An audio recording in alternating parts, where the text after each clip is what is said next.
Good afternoon বন্ধুরা। এখন ঘড়িতে বাজে হচ্ছে 1:35। এই যে তোমরাও দেখে নাও। তা আমার স্নান পুজো সব কমপ্লিট, সব ঘরের কাজকর্ম সেরে তারপরে স্নান পুজো একবারে করে নিলাম। আর আজকে আমি কিন্তু কিচ্ছুই রান্না করিনি। আজকে শঙ্করকে বলেছি যে আজকে আমাকে একটুখানি ইসে খাওয়াও, বিরিয়ানি খাওয়াও। তা শঙ্কর স্নানে গেছে, তা শঙ্কর আসুক, এলে পরে তারপরে শঙ্কর বিরিয়ানি আনতে যাবে। তা শঙ্করও কিন্তু আজকে অনেক কাজ করলো। আজকে যেহেতু বৃহস্পতিবার, আর তোমাদের তো আমি বলেইছি যে বৃহস্পতিবার মানেই হচ্ছে এখানের সমস্ত দোকানপাট বন্ধ থাকে, মানে সপ্তাহে একদিন করে সমস্ত দোকানপাটগুলো বন্ধ রাখে সবাই। তা যাই হোক, শঙ্করও আজকে বন্ধ রেখেছে। তা চলো কি কি কাজ করলো শঙ্কর সেগুলো তোমাদেরকে আজকে শেয়ার করি। সকালবেলা উঠে এটাকে ভিজিয়ে রেখে দিয়েছিল, এই যে জ্যাকেটটা, যেটা ও কালো জ্যাকেটটা পরে। তো এই দেখো এটাকে ধুয়ে দিয়েছে। আর এদিকে সকাল হলে পরেই তো একেবারে কুয়াশায় ভর্তি হয়ে যায় আর প্রচণ্ড ঠান্ডা। আর ওই দেখো জুতোগুলো সব ধুয়ে দিয়েছে। অনেক দিন ধরেই ও ভাবছিল, কিন্তু সময় হয়ে উঠছিল না বলে ও কাজগুলো করতে পারছিল না। তা যাই হোক আজকে করে নিয়েছে এই কাজগুলো। বেশ ঠান্ডা লাগছে কারণ মাথা ভিজিয়ে আজকে আমি স্নান করেছি। আর ওইদিকে শঙ্করেরও স্নান হয়ে গেছে। তো এদিকে সকালবেলায় আজকে ওঠার পরে দেখছি যে চারিদিকে মানে একদম কি বলবো, চারিদিকে কুয়াশায় কুয়াশা একদম। আর এটা নাকি 5 তারিখ অবধি থাকবে। তো দেখা যাক, 5 তারিখ অবধি থাকলে ভালো। তবে কি বলতো, কুয়াশাটা এই ধরো 9টা অবধি থাকছে, আবার তারপরে রোদ উঠে যাচ্ছে, একদম ঝলমলে রোদ। তো চলো একটুখানি বাইরে ঘুরে আসি। আমারও বেশ ঠান্ডা লাগছে, তো শঙ্কর একটুখানি ড্রেস পরে নিক, তারপরে ঘরে আসবো। এই দেখো বাইরে কত রোদ। কুয়াশার পরে যখন এই রোদটা ওঠে না, সত্যি এত ভালো লাগে। আর তার মধ্যে ঠান্ডা হয়ে গেছে একদম, আর মাথাটা ভেজা আমার। তা আমি ভাবলাম যে না, একটুখানি রোদে গিয়ে দাঁড়াই। আর গায়ে তো রোদ লাগানোটা ভালো। আর আমি তো সব সময়ের জন্য ঘরের ভেতরেই থাকি, একটা ফোঁটা রোদ গায়ে লাগে না। আর এই দেখো মহারানী এই যে এসেই ব্যাস শুয়ে পড়লো এখানে।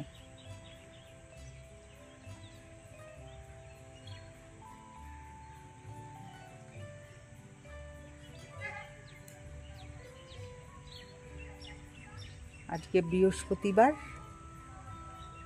আর কি বলবো, যে বৃহস্পতিবারের পুজো শেষ করে নিয়েছি। আর পুজো শেষ করতে পারলে পরে না সত্যি খুব শান্তি লাগে একদম। পুজো যতক্ষণ না হয় ততক্ষণ না মনটা খুব খারাপ লাগে। এই দেখো এটা কিন্তু লিচু গাছ।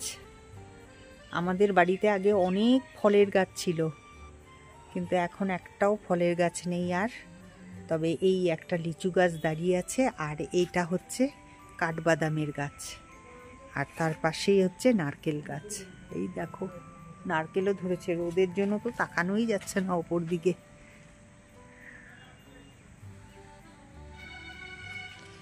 এই লিচু গাছে এখনো অনেক লিচু হয়। এটা কিন্তু অনেক পুরনো গাছ, আমার শ্বশুরমশাইয়ের আমলের একদম। ওইদিকে আরেকটাও ছিল লিচু গাছ, ওই যে ওইখানটা দিয়ে। তবে ওই গাছটা না নষ্ট হয়ে গেছিল একদম, মানে মাঝখান থেকে পচে গেছিল। তাই ওটা ঝড়ে এমনিই ভেঙে গেছে। ওই দেখো আহ্লাদ হয়ে গেছে, ওর আহ্লাদ করছে। ওরে বাবা রে, নিজে নিজেই আহ্লাদ করছে। ওলে বাবা লে বাবা লে। এই যে শঙ্কর যাচ্ছে, এই যে স্নান টান করে ড্রেস পরে যাচ্ছে। তা এখন বিরিয়ানি আনবে। তো এই সোজা গেলে পরে বিরিয়ানির দোকান, ওই যে দেখতে পাচ্ছ সোজা রাস্তাটা। তো ওই সোজা রাস্তায় যাবে এখন শঙ্কর। আমাদের এখানে আদিবাসী আর নেপালি কিন্তু অনেক আছে। তা এই যে মেয়েগুলোকে দেখছো, এই মেয়েগুলো হচ্ছে আদিবাসী। আমি এখানে দাঁড়িয়ে আছি, আর এই দেখো 2 গার্ড 2 দিকে বসে আছে। এই যে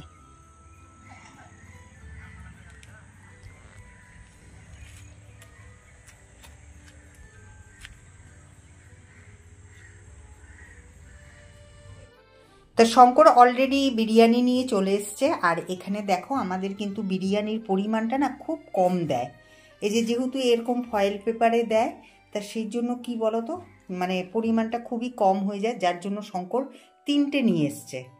এই যে শঙ্কর, হ্যাঁ শঙ্করের ঠিক আছে, শঙ্করের পরিমাণ ঠিক আছে। তাই এই যে শঙ্কর খেতেও শুরু করে দিয়েছে। আর আমি তোমাদের দেখাবো বলে আমি এখনো খাওয়া শুরু করিনি। আর ভাত লাগলে পরে তো ওই যে এখানে এক্সট্রা আছে ওখান থেকে খেয়ে নিব। আর একটা কাণ্ড হয়ে গেছে, শঙ্কর তো একটা আলু বিরিয়ানি এনেছিল আর 2টো এনেছিল চিকেন বিরিয়ানি, তা শঙ্করকে আমি আলু বিরিয়ানিটা দিয়ে দিয়েছি, ওটাই এক্সট্রা এনেছিল। তা যাই হোক, আর এখানে কিন্তু ডিম এরকম আলাদা করে দেয়, তা এখন আমি ডিমটাকে ছুলে নেব, ছুলে তারপরে খাবো। তা চলো আমরা খেয়ে নিই, তারপরে আবার ফিরে আসছি।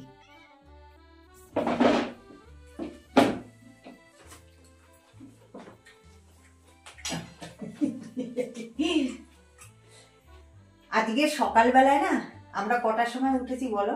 9:30। আজকে যেহেতু ছুটির দিন সেহেতু আজকে মানে ঘুম থেকে ওঠার পর থেকে না মনটা করছিল একটু বিরিয়ানি বিরিয়ানি। আজকে মানে কি বলতো, এক এক দিন হয় না এরকম যে কিছু করতে ইচ্ছা করে না, তা আজকে সেই দিনটা আমার। আজকে আমার ঘুম থেকে উঠেই কিচ্ছু করতে ইচ্ছে করছিল না, জাস্ট ব্রেকফাস্টটা করলাম। ব্রেকফাস্টে করেছিলাম হচ্ছে আলুর তরকারি আর হচ্ছে রুটি।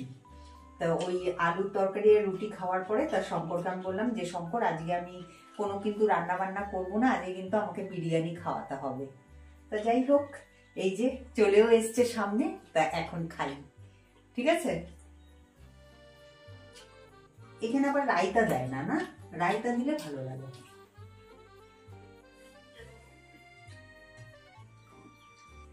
শঙ্কর তো বিরিয়ানি খেতে ভালোবাসে না, দিয়ে দিয়েছি তোমাকে। দিয়ে দিয়েছ?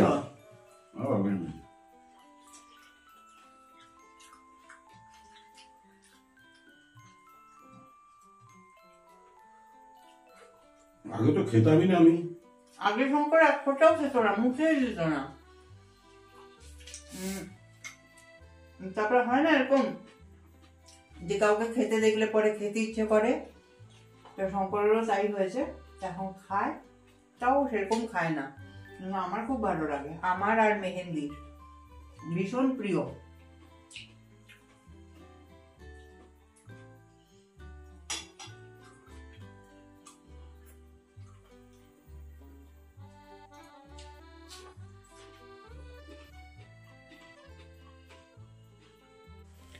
খাওয়া দাওয়া শেষ করে তারপরে বাসন টাসন মেজে একদম সব কমপ্লিট করে আমি আবার ক্যামেরাটাকে অন করলাম। আর আজকে পেটই জানি ভরছে না, এখনো পেট ভরেনি।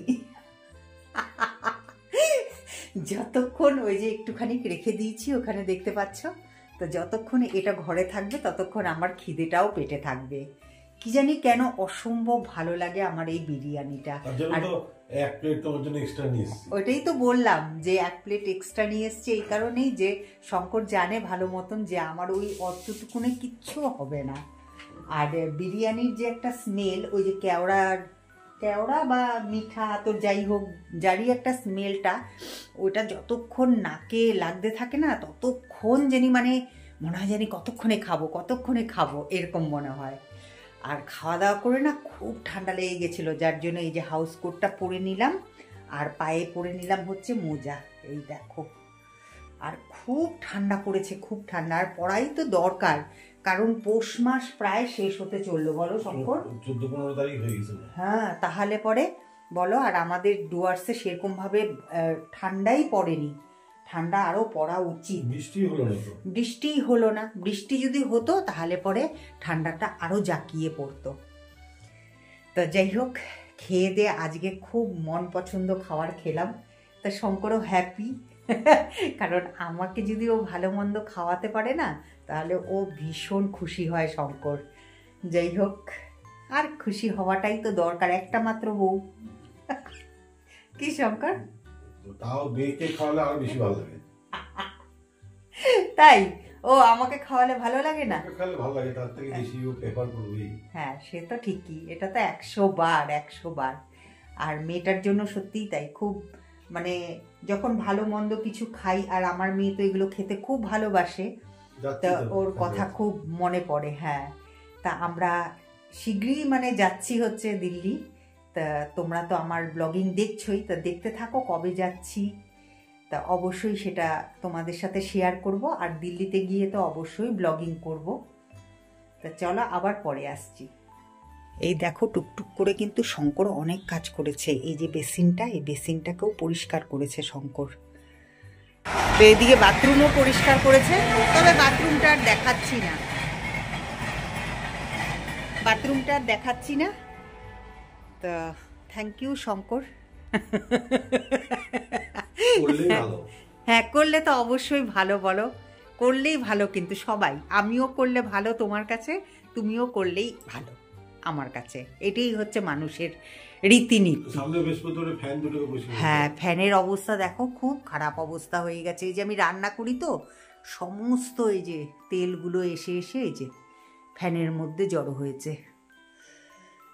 তা যাই হোক, শঙ্কর আজকে অনেক কাজ করেছে, আর শঙ্কর দেখো কত রোগা হয়ে গেছে। না না, কোথায় এখন, কোথায় ভাত খাও শঙ্কর? এখন তো ভাতই খাও না। কালকে রাত্রে ওটা হয়, ওটা মাঝে সাঝে তো খেতেই পারো, ওটা কোনো ব্যাপার না তো। আর কতটুকুন, পরিমাণটা ঠিক থাকলেই হলো, অত্যাধিক না খেলেই হলো।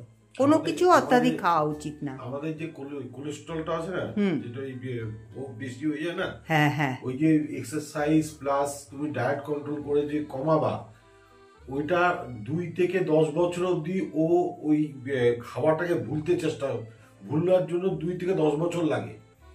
তুমি যদি ডায়েট কন্ট্রোল করে 5 কেজি কমালা, তারপরে তুমি যে মাঝে সাঝে বাইরের খাবার খেলা, বাড়িতে ভাত খেলা, যা নর্মাল খাবার খেলা, তোমার ফ্যাট আবার বেড়ে যাবে। হ্যাঁ, এটা তো স্বাভাবিক, তার জন্য মেইনটেইন করতে হবে, মেইনটেইনটাকে 2 থেকে 5 বছর অবধি কন্ট্রোল রাখতে হবে। তাহলে তুমি ওইভাবেই চলবা, তাহলে পরে চলাবার যেভাবে সেইভাবে চলবো অবশ্যই। আর নিজেকেও কন্ট্রোল করতে হবে, তাই না? আমি তো তুমি যে রান্না করে দেবা, হ্যাঁ, আমি তো তুমি যা বলছো তাই করে দিচ্ছি, কি না বলো? মাঝে উল্টাপাল্টা হয়ে যাচ্ছে। ওটা হয়, এটা কেন বলো তো? এটা যেহেতু এই যে এখন নতুন বছর পড়লো, তো একটু নতুন বছরে তো মনে হয় না যে একটু ভালো মন্দ কিছু খাই, তা খেতেই তো পারবো না বলো। আমি কি আর একা একা এরকম বিরিয়ানি খেতে পারি? খাওয়াতে পারলে আমার খাওয়া না, ওটা কোনো কথা না।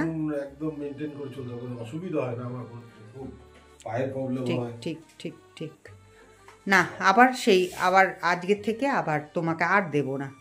এখন ওই রুটি খাবে, আজকে রুটি করে দিব রাত্রেবেলায়। হ্যাঁ, আজকে রাত্রে রুটি খাবো না। কি খাবা তাহলে? স্যুপ খাবো, ভেজিটেবল স্যুপ খাবো। ভেজিটেবল স্যুপ খাবা, ঠিক আছে। দেখতে দেখতে কিরকম সন্ধেও হয়ে গেল, আর আমি ওইদিকে সন্ধে দিয়ে দিয়েছি, আর শঙ্কর এই যে ইভিনিং ওয়াক করে চলে এসছে। তা এখন আমি যাচ্ছি হচ্ছে চা করতে, একটু চা করি, কারণ এত ঠান্ডা না, এই ঠান্ডাতে যদি আমি চা না খাই তাহলে পরে মানে ঠিক কাজই করতে পারছি না। এতক্ষণ আমি শঙ্কর তো গেছিল ইভিনিং ওয়াকে, আর আমি বসে বসে এডিটিং করছিলাম, কিন্তু পুরো কমপ্লিট হয়নি। এখন অনেক কিছু বাকি আছে। তা দেখি আজকে কখন পাও তোমরা ব্লগিংটা, চেষ্টা করব 7টার মধ্যেই দিয়ে দেওয়ার। তা চলো তাড়াতাড়ি করে আগে আমি চাটা বানিয়ে নিই।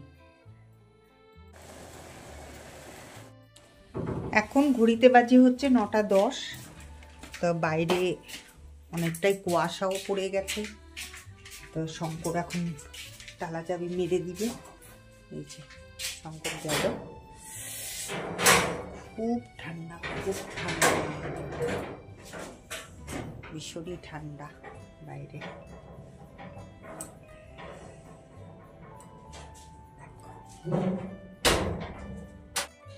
যেই নাকি শঙ্কর দরজা খুলেছে, আর সাথে সাথে দৌড়ে ঢুকেছে এই যে মহারানী। বাইরে এত ঠান্ডা, সত্যিই তো তাই, ঠান্ডায় ও কি করে থাকে বলো? আর আমি তো পায়ের থেকে মোজা খুলতেই পারছি না, এত ঠান্ডা, বাপ রে বাপ, উঠতেই ইচ্ছে করছে না। এই যে বসে বসে এতক্ষণ ধরে টিভি দেখছিলাম, তো এখন ভাবছি যে এখানে ভাত আছে, এই ভাতটাকে ভাজা করব। আর শঙ্কর বলেছিল স্যুপ খাবে, কিন্তু স্যুপের মতন সেরকম সবজি পাতি নেই, তো সেই জন্য আমি বললাম যে এখানে রুটি আছে, তো রুটি খাবে ও।